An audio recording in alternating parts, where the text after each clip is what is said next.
कांग्रेस ही हिंदुस्तान में लोकतंत्र की हत्या करने वाली संस्था रही है। हिमाचल प्रदेश की सुक्खू सरकार ने लोकतंत्र प्रहरी सम्मान योजना बंद कर दी है। ये उन नेताओं के लिए है जो आपातकाल के दौरान जेल गए थे। पूर्व की जयराम सरकार ने प्रदेश के 700 के करीब नेताओं को पेंशन देने के लिए लोकतंत्र प्रहरी सम्मान योजना शुरू की थी। प्रदेश की सुखविंदर सरकार ने मंत्रिमंडल की बैठक में इसे बंद करने का फैसला लिया है। विपक्ष ने इसको लेकर सरकार पर निशाना साधा है। बीजेपी के वरिष्ठ नेता व पूर्व में मंत्री रहे सुरेश भारद्वाज ने कांग्रेस पार्टी को लोकतंत्र की हत्या करने वाली पार्टी बताया है।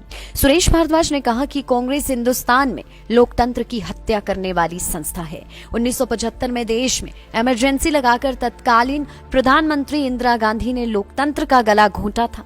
हजारों लोगों को जेलों में डाला गया। देश की कई सरकार ने लोकतंत्र प्रहरी कानून बनाए हैं। हिमाचल में भी लोकतंत्र प्रहरी कानून बनाया गया था।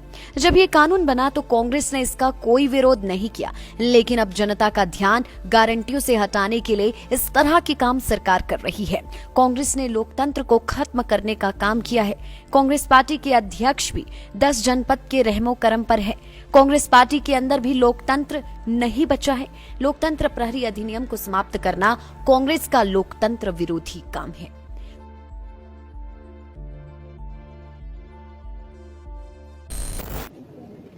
कांग्रेस ही हिंदुस्तान में लोकतंत्र की हत्या करने वाली संस्था रही है। 1975 में श्रीमती इंदिरा गांधी को इलाहाबाद हाई कोर्ट ने जो है डिस्क्वालीफाई कर दिया था, उनका चुनाव अवैध घोषित कर दिया था। और उसके बाद जो है श्रीमती इंदिरा गांधी ने देश को जेल में परिवर्तित कर दिया।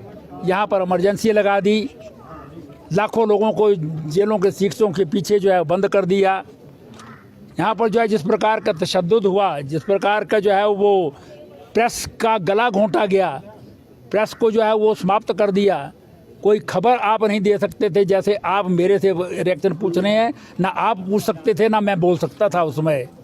तो उसमें जो है वो हज़ारों लोग जो हैं वो जेलों के पीछे भी रहे, और उसके साथ साथ जो है वो उन पर पुलिस के अत्याचार भी हुए, और साथ में जो है वो बहुत सारे लोग जो हैं वो वीरगति को भी प्राप्त हुए थे।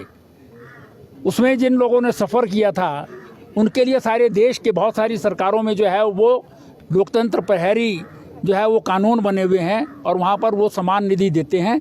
उसी की तर्ज पर हिमाचल प्रदेश में भी लोकतंत्र प्रहरी जो है वो पहले पॉलिसी बनाई गई थी, फिर उसमें जो है वो कानून बनाया। और जब वो कानून बनाया गया तब कोई इनका जो है वो विरोध नहीं था विधानसभा में। ये बड़ी संख्या में थे विधानसभा में उस वक्त, लेकिन उसमें जो है वो कोई विरोध उस वक्त जो है वो उसमें उन्होंने किया नहीं। लेकिन आज जो है क्योंकि लोगों का ध्यान बटाने के लिए अपनी जो है वो इनकी की जो कारगुजारी है, आज जिस प्रकार से इन्होंने गारंटियां दी हैं, और उन गारंटियों को पूरा करने की इनमें जो है वो ना तो हिम्मत है, ना ही इनमें वो दिमाग है कि कैसे उनको पूरा करेंगे। इसलिए आज इस प्रकार के लोगों का ध्यान भटकता रहे, इस प्रकार के जो है वो काम कर रहे हैं। और हम जो है हमको इनसे कोई उम्मीद भी नहीं है, क्योंकि ये तो लोकतंत्र के विरोधी रहे हैं हमेशा। लोकतंत्र को इन्होंने समाप्त किया है, अपनी पार्टी में ही समाप्त नहीं किया। आज भी इनके जो राष्ट्रीय अध्यक्ष हैं वो भी सिर्फ 10 जनपद के जो हैं वो रहमो करम पर चलते हैं। उनका रायपुर अधिवेशन हुआ है, वहाँ पर जो वो कोई चुनाव चाहते थे कार्यसमिति का, लेकिन वो चुनाव नहीं करा सके क्योंकि 10 जनपद के लोग जो हैं वो नहीं चाहते थे। तो इसलिए उस वक्त इन्होंने जो है वो नारा लगाया था, Indira is India and India is Indira. इनका जो राष्ट्रीय अध्यक्ष था देवकांत बरुआ, उन्होंने ये नारा दिया था। आज भी ये तो यही बात करना चाहते हैं कि इटली की तर्ज पर जो है वो हिंदुस्तान में जो है वो सरकारें चलती रही। कांग्रेस को तो ये उसी तरह से चला रहे हैं, और उसी तरह से जो है वो समाप्त भी हो गई है। तो इसलिए लोकतंत्र प्रहरी अधिनियम जो है वो समाप्त करने का इन्होंने जो निर्णय लिया है उससे मुझे कोई हैरानी नहीं है, क्योंकि ये हमेशा लोकतंत्र के विरोधी हैं। इसलिए ये काम भी इनका लोकतंत्र विरोधी ही काम है। लाइफ टाइम्स टीवी के लिए शिमला से सोनी की रिपोर्ट।